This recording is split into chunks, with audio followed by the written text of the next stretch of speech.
Hello, and welcome to another edition of TechKnow, the series designed to get business leaders moving to the drumbeat of new and emerging technologies.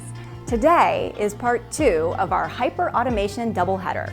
Last time I discussed with UiPath's Andrew Rayner how hyper-automation works and what it can achieve. Now it's time to consider the strategic next steps you can take to getting to that promised land. My guest is Katie Gibbs, a strategic consultant and design thinking expert. Most importantly, she's a master of cutting through the hype and right to the business value that technology provides. Katie is head of consulting at Emergence Partners and formerly an AI leader at the likes of BJSS and Matter AI. We caught up earlier. Katie, welcome to TechKnow. Thanks for having me. It's great to be here. Great. So we like to jump right in. And my burning question around hyperautomation is, it's all the rage right now. Everyone's talking about it. We talked about last time, it's at the top of Gartner's 2020 list, yet it doesn't seem to be taking off. Why is that? Yeah, it really doesn't seem to be taking off as much as people thought. I think there's a few key reasons to why that is. Okay. The first is a lack of strategic approach. Okay.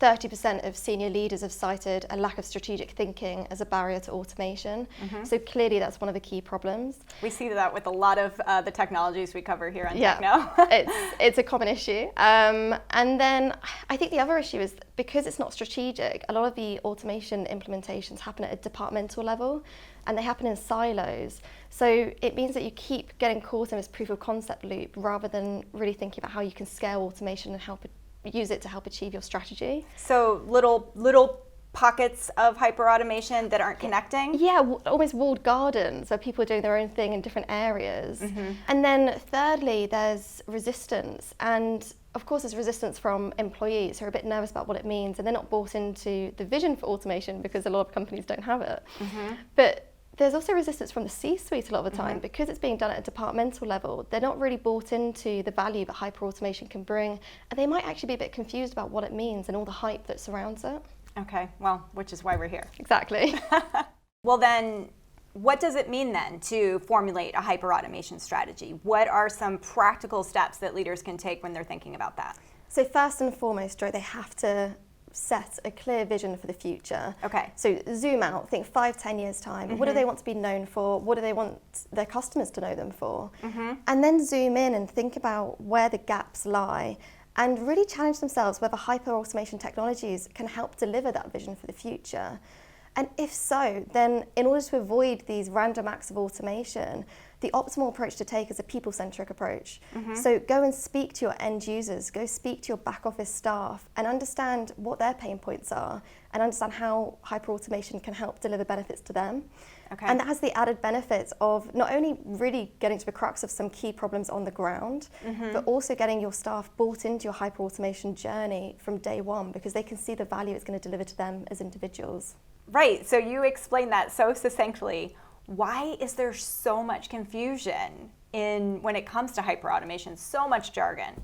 It comes down to the media and the vendors. I think the problem is that vendors keep coining these terms and it's causing so much confusion with the people that they're selling to, ultimately executives within large organizations. And they're saying this is a silver bullet, this is going to solve all your problem.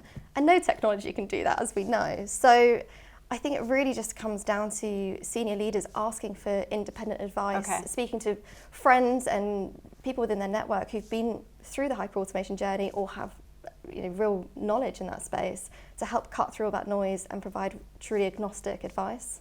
Right, so what is coming up for you? What's on Katie's calendar? Well, as you know, Joy, we have our PROPEL executive workshop coming up on the 22nd of October.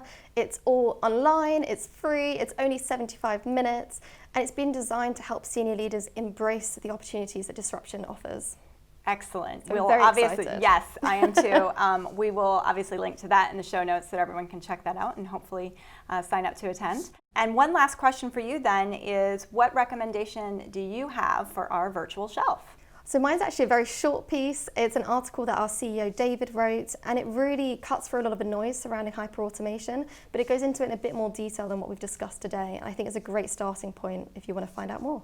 Okay, great. Well, obviously we'll link to that as well. And thanks so much for joining us, Katie. Thank you. Well, that concludes our hyper-automation two-parter. You can find links to the sources and learning resources in the description. As always, please subscribe to our channel if you like what you see and comment below. What would you like to see us tackle next? What fog can we help clear up for you and your business? Let us know. Till next time.